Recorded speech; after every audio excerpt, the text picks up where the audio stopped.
Hari ini kita akan menanam secara organik menggunakan prinsip-prinsip yang telah dipakai oleh nenek moyang kita pada zaman dahulu kala, yaitu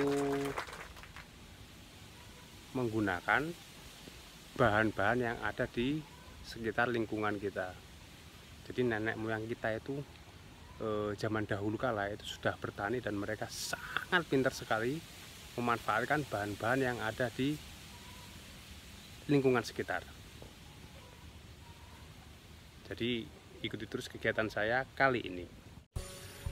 Beberapa minggu yang lalu, kalau teman-teman masih ingat dan mengikuti video saya, itu kan saya menanam beberapa tanaman termasuk paprika, terus basil merah dan daun bawang. Jadi hari ini ya kita akan memindahkan langsung 3 tanaman tersebut ke tanah. Jadi nanti ketiga tanaman itu langsung kita tanam berdekatan ya. Jadi ada istilah tertentu,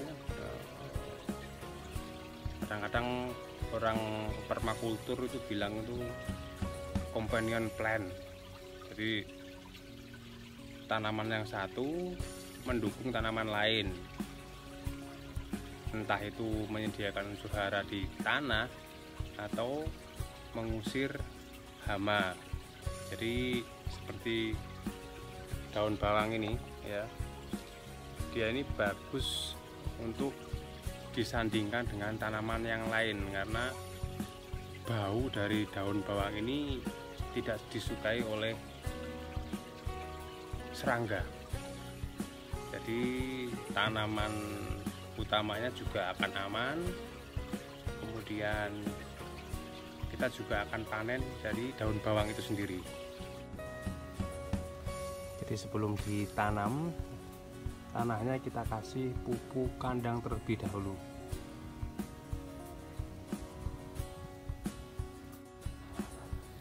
Nah, ning sela-selane paprika karo basil abang iki diwenehi,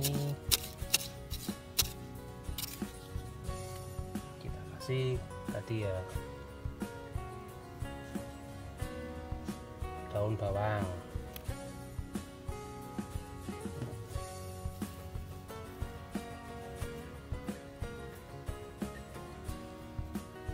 Ini tadi yang saya sebut dengan companion plant. Dia daun bawang ini akan melindungi tanaman paprika dan tanaman basil merah dari serangga karena baunya ini tidak disukai serangga. Jadi ambune atau sengir-sengir piye nih.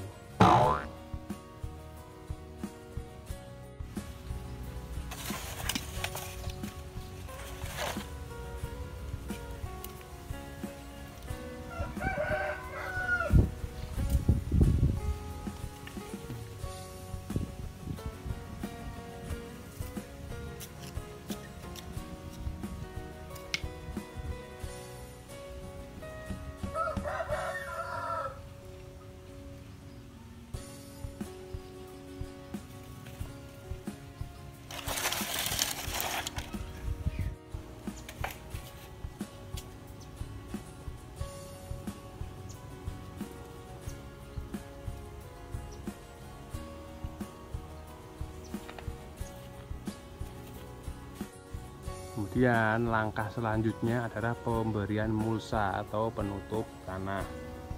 Di mulsa cukup kita cari dari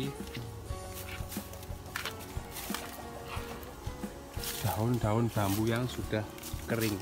Jadi daripada dibakar, akan kita pakai menjadi bahan untuk mulsa.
itu ya, tipsnya supaya menanam secara organik ini berhasil, yaitu satu, harus ada pupuk ya. Jadi pupuknya itu bisa dari pupuk kotoran hewan, ada dari sapi atau dari kambing atau dari kotoran ayam, atau pupuk kompos yang kita bikin sendiri. Kemudian nomor 2 yang tidak kalah pentingnya adalah mulsa ya. Jadi mulsa itu ibaratnya adalah kalau manusia itu adalah kemul. Jadi tidak hanya manusia aja yang butuh kemul, tapi tanaman juga butuh kemul